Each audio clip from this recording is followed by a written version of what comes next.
nyaya ndekuti atezvara vanoda pfuma yavo mombe nhatu mbudzi nhatu chako chitoni mari tatu kutaura izvozvo ndimwekwa ezvizokutara kuna masereta Milton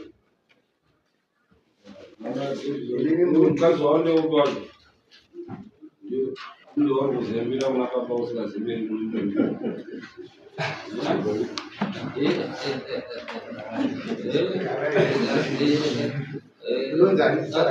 wakati laziboneni wakati nababa ndio kunyanyinda pana baba usikaendi pana mungu wawena pana pana mungu right daura ndizwe baba mkwasha zitendeni urutugire zitarawo daura ndizwe ndio daura ichibonzwe voice nina kawira kuno mwana wangu akawanyuka indi wake asita kara pe nguva yatitiroke ilebe satango shezera mari dzacho so asi takataura nayo achiti hatitaura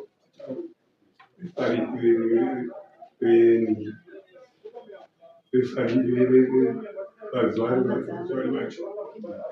vacho pano vasingaoni ndikatayo atoreba ikokoasa ita ndiinde iko ndakauya musi 31st May ndikazama kuvasheza vauye kuzogara pasi vanhu vari kuramba kuti vauye kuzondibata zvikapedza futi vamwe kuti vauye hapana kazoshedza futi vakazouya vamwe 33 vamwe vakati kana vasingati ngavatonge mwana chete ndikati azviti zvita ndizikiro ndakati pamwe mutemo kuno pamwe unonesa sometimes zveta ndiitese iende kwamangu vanonditaurira kuti nokuita zorora chaiko chako zvakanakisa unotaruidza sei mungu unononga ndakati hai magara nesongo yakadini about 2010. And that's 29, 2010.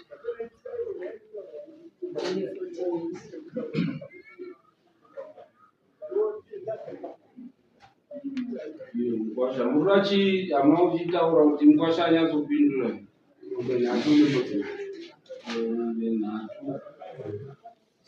mbuzi anga kabhizaini dzemasungiro dzinoita nhatu ndichunda nembudzi nhatu dzechirungu dzemasungiro mama vachanuri auya kuti zvishona vanoita sei nevingiyacho irutauro pakuya kwakaita kubva pesaka kuti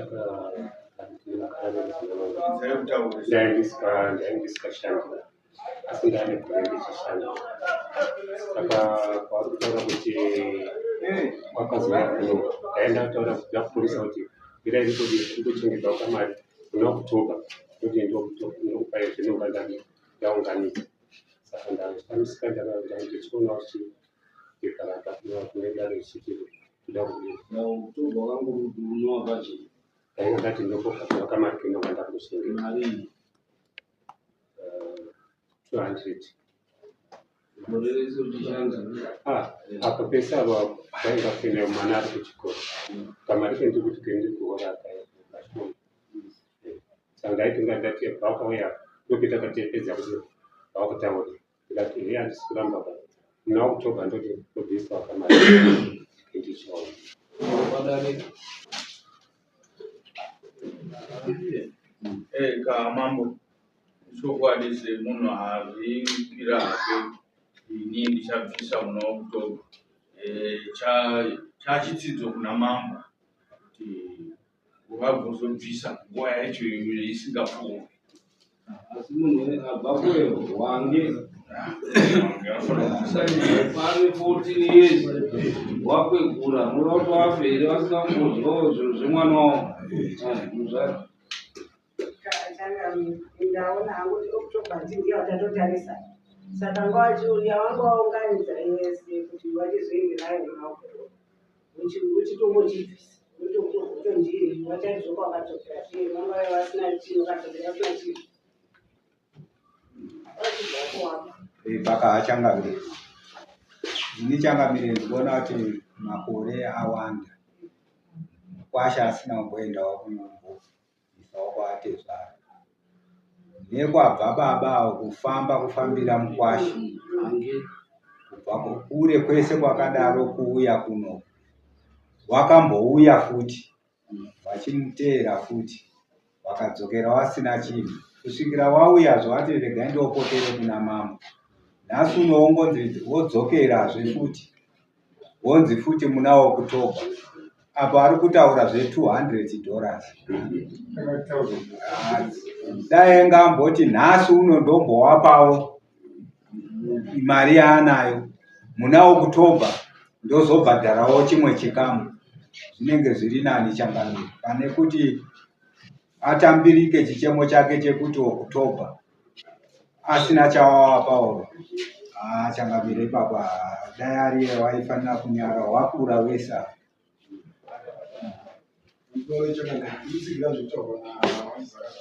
Takatarisa $200 yacho wakutaura kuna Oktoba. Mari yebhazi yavatoshandisa kubva kuHarare inogona kutopfuura $200 yokuenda nekudzoka. Wodzokera futi wozodzoka. Saka pana chavanenge wapiwa. Vanenge vakutorora kwazvo kuroora mwana wavo. Hauna mombe?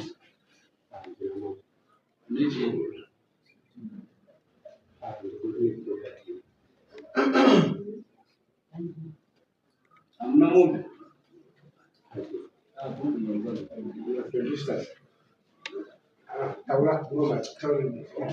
Taura une mombe here kumba? Chii chikonzero chamurume wako kuti anga azobvisa pfuma? Handisi kuziva. Asi iwe uchiona chii? Inini ndichiona ndinoona kunge vari kunyange mwana vanoti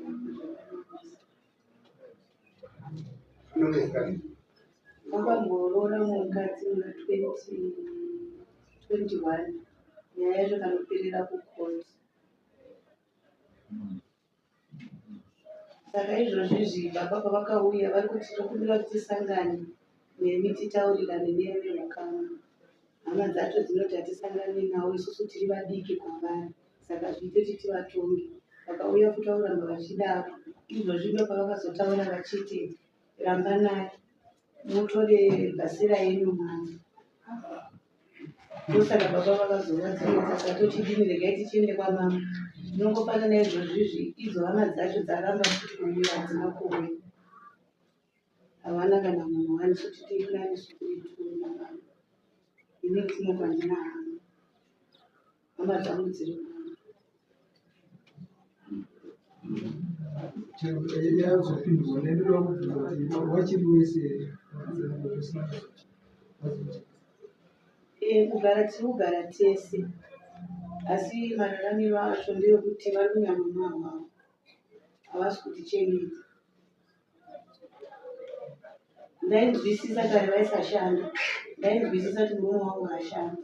Pavakatanga kushanda vabva vachinja vabva vaita waivuti havachakua pane kuti ivo vachindibatsirewo izvozvi vanototi imari yangu idini tinomirawo mamaodhios avakaita mari nesu vandakasendera hama dzacho vachitoti nyange ndichidhakwa haisi mari yako imari dzangu.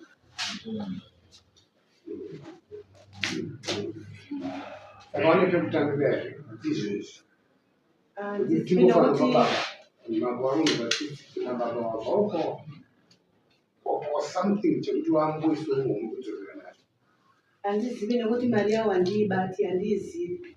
Nyangwe mari yeloja yekugamba, vava yekumagamba vakatosabate mari yangu yemaloja, ndo vanotora mari yemaloja.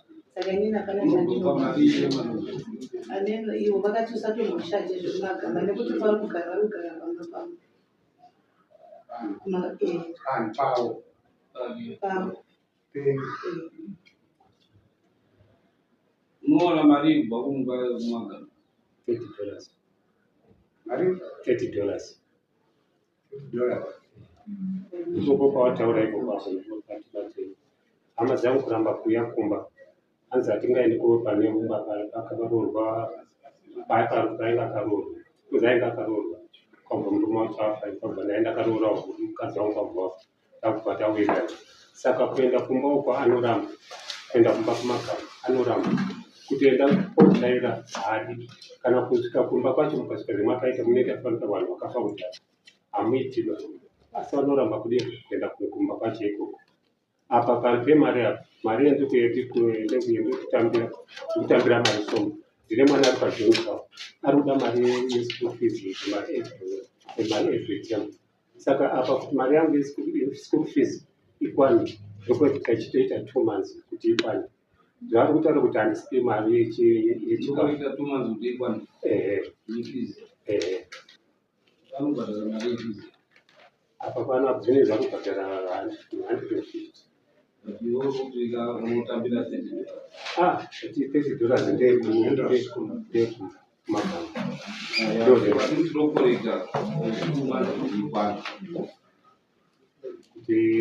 mari yefees yemwana ndinokolekta for 2 months. Tatienderi kushanda. Unokuti ndoshandira kuti ndinokolekta. Pane mari yendiri kushanda kuti mari yangu yeschool fees imwana ikwane ikunotipeta kuti 2 months. Saka zvaari kutaura kuti handibvisi mari yechikafu vari kundinyepera ivi kana kuya kwacho kuti apo pendoti ndivana yandakadhakwa handifuti handokaka chikangano apa handisi zvechokwadi. Ndikunzwa kuti ndokolekta $30 mari yekumagamba ikebhini ere kana kuti irokuze iboyiskai. Saka anoshandisa kitchen ekadi.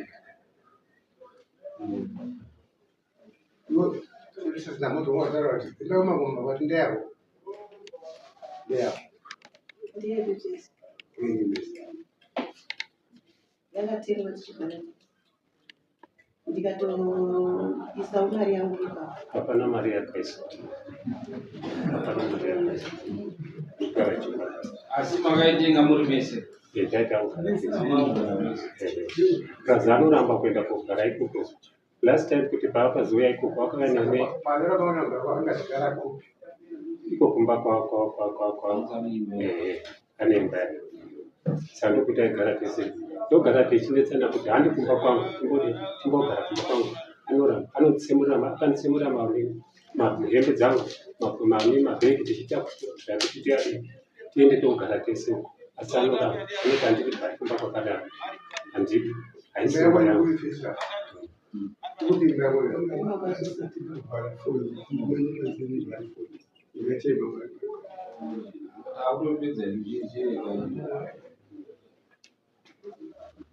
Ndonyaya iripo kana hama dzangu kuti dzirambe kuuya kumba kwako asi because vanogara chidini zvichingovanzira.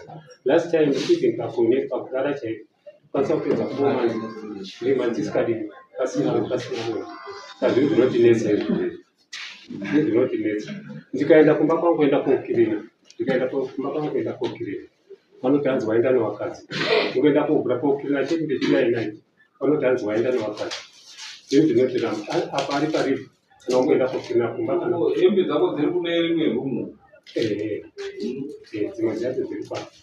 Ukabvisa hembe dzese uku woisa murumu iyo maroja ukuwane mari yekuroora.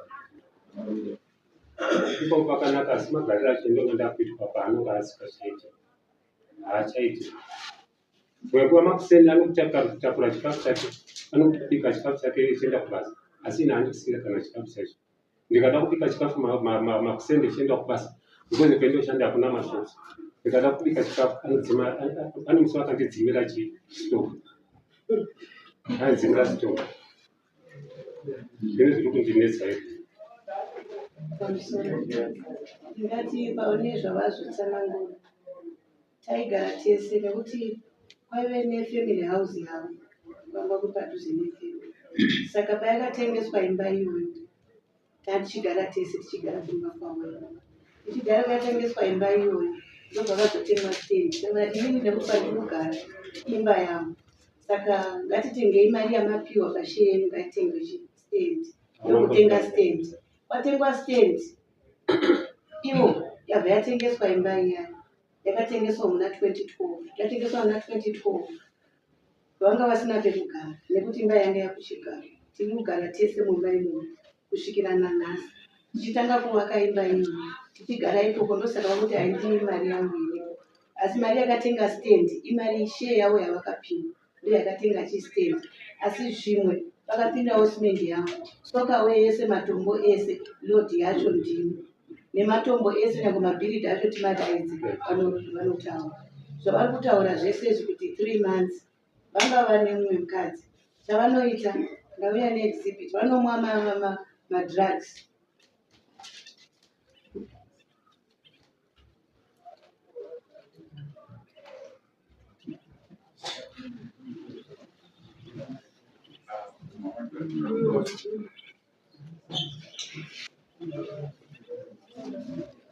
Ndinongofanana ndakatokumbira protection order kucourt yakaitwa musi wa20. Aya madrugs avanomwa torarama ere vanhu. Aya madrugs ndo avanomwa madrugs. Ndikarwara inini kubudikidza infection ailoja pamba.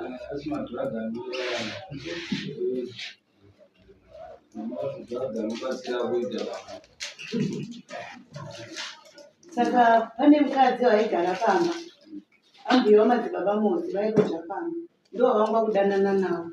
Ndikarwara inini ndikarwara ndikada kufa. Ndakabayiwa nebayo apana kuna nhasi nditori nebayo.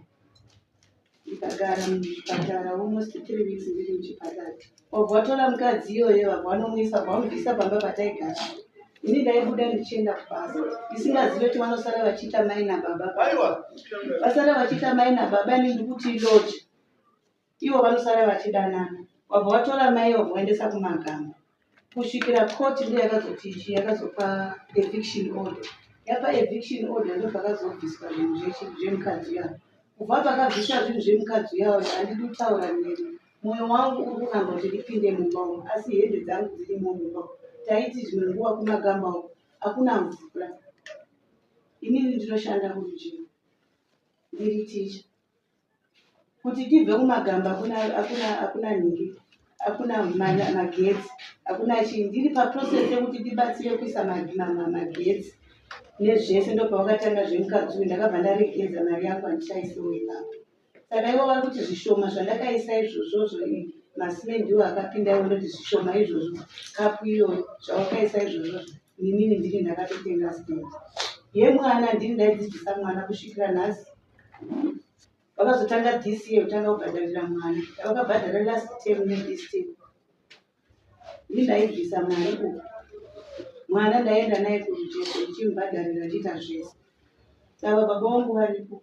Mari wezuro chaiye takawana mubhegi ravo vatora ndaiti ndiri kubirwa chikafu mumba nditotenga tichengeta toenda masociety kuchikoro izvi magrosari. Toona mabhokisi akavharwa avhurwa.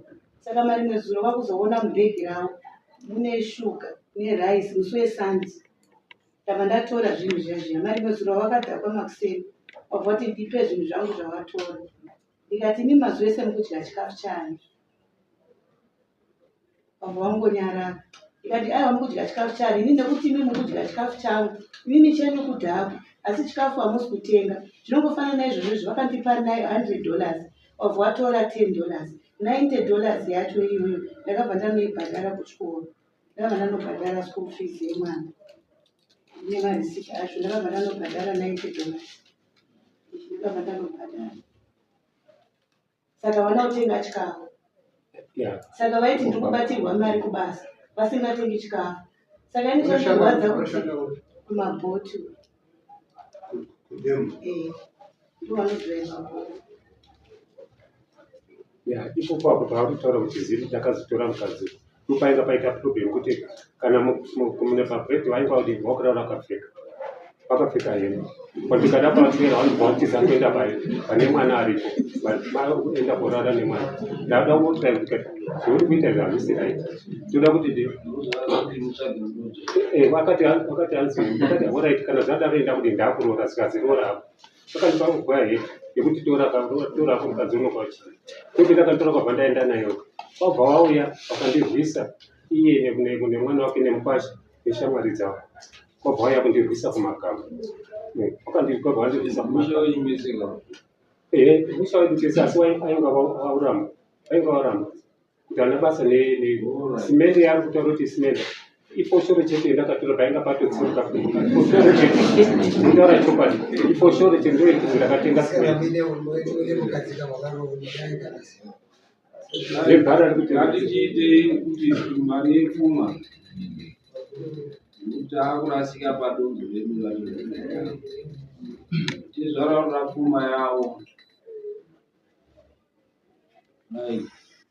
saka toti muna mwedzi wega wega wobvisa 200 mombe dzedare ichi 350 times 3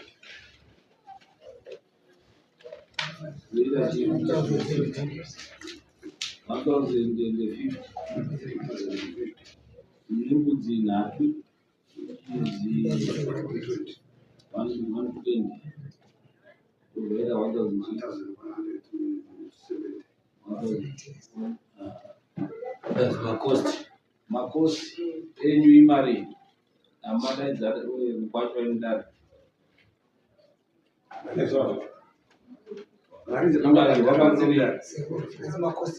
vabatsirei $45 ne10 yese kuita 45 then yebhazi kubva hwange nekuuya $100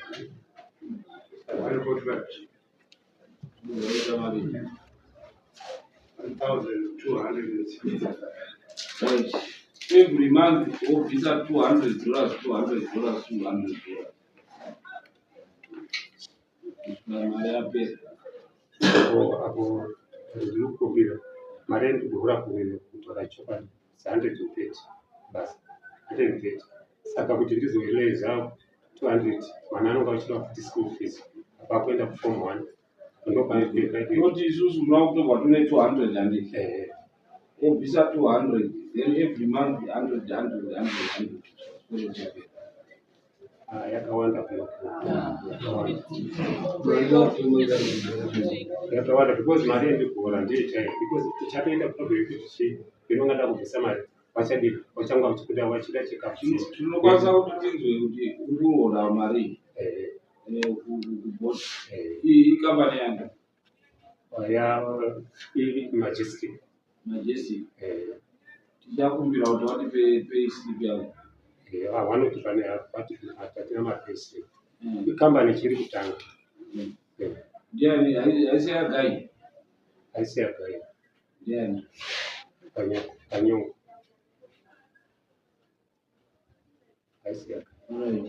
iyo obvisa mari pamwedzi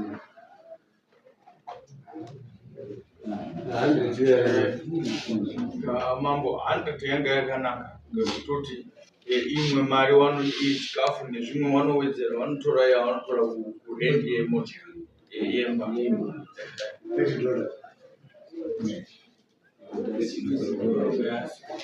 apa maresu yemwana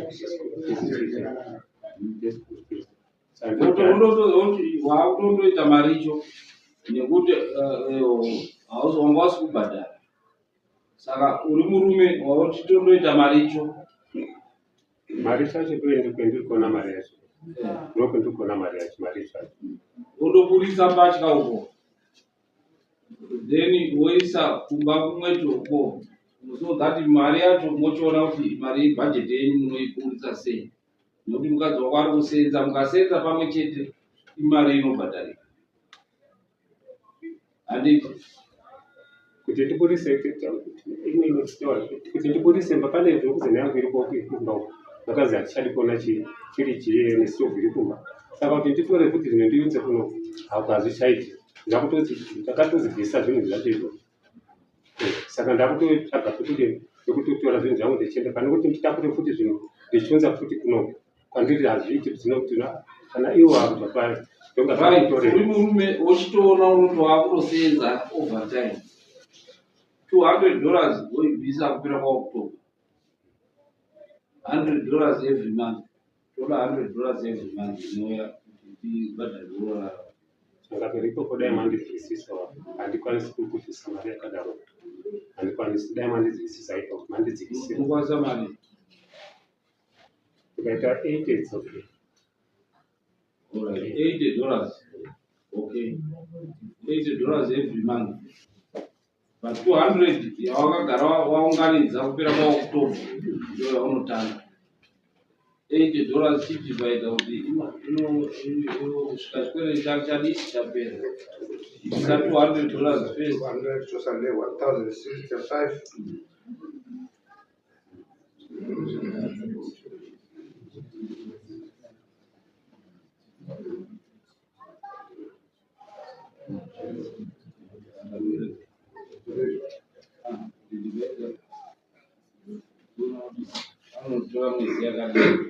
That's 1000. Vanogara every time. Ndakauya ndiko vanogara vachikangana every time. Ndikuona kuti lady havati kuti pane atezvara every time. Saka ndakati ndione vakuru pamatendimwe mwedzi uchibhadhara, which is 18 months. Amene kuti mari yacho ndakazvibhadhara Kuunza wazituliwa. Wasayane kuno kuimo.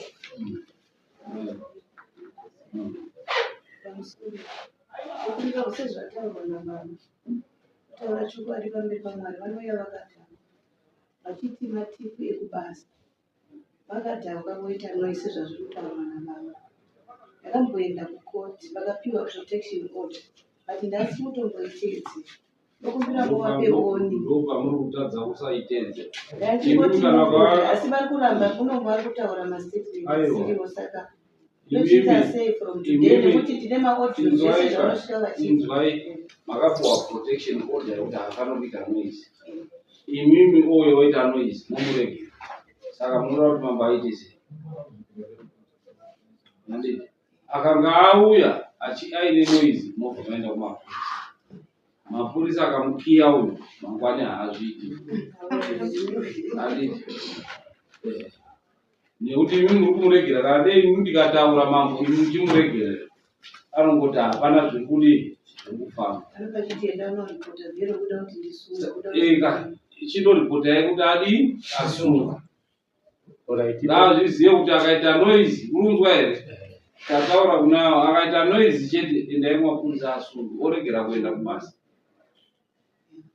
Apo zvemataura vachienda zvinhu asi mambo mandazvinzwa ava mudzimai wangu anotaurisa unasa kutaura wakaziveswa anotaurisa iwewo chienda wondodii hapana mukadzi asikataurisi akasataura hasi mukadzi iwewo nyarara. Manyarara yacho mambo anozonetsa because pane time yaanokutondirova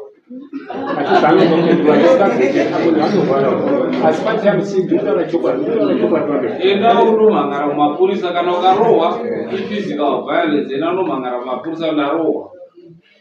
Handiti hapana anova kuitirana mumwe violence pakati penyu muri tu. Anenge aita violence one wenyu ngaiti mumapurisa anorwara. Handiti iwe usauya wakadhakwa. Saka toda baba mari yenyu takaupinda kupera kwaOctober 200. Yes, 200. Then mwedzi wega wega mune muchipuwa $80 kusvika pa13 months. Mwedzi 10 handiti. iyo ndiye chaungaedza kutenga mombe. Iyo muunganidza motenga mombe. Wange ita mombe 350. 350 last telephone akati 350 400. Unozoona mombe nema 300 zviduku unotora zvimatsiro zvinozobereka kuti munoramba muchirakarira mwana wenyu ndo mari yakarohwa nayo. Saka akakupai 200 yekutanga iyo momirira mwedzi wechipiri $80 moha mandotenga mombe hamumboshaingana ne828 mandotenga mombe yenyu 1.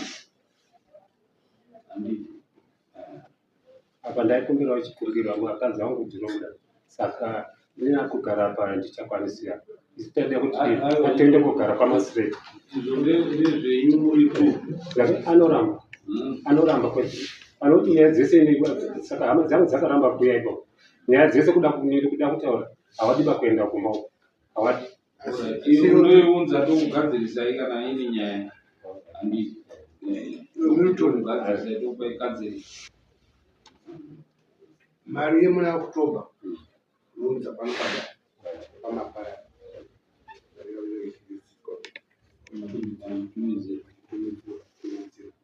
asi otinoshandisa nezvezvi unobvisa $200 muna October. October is next month.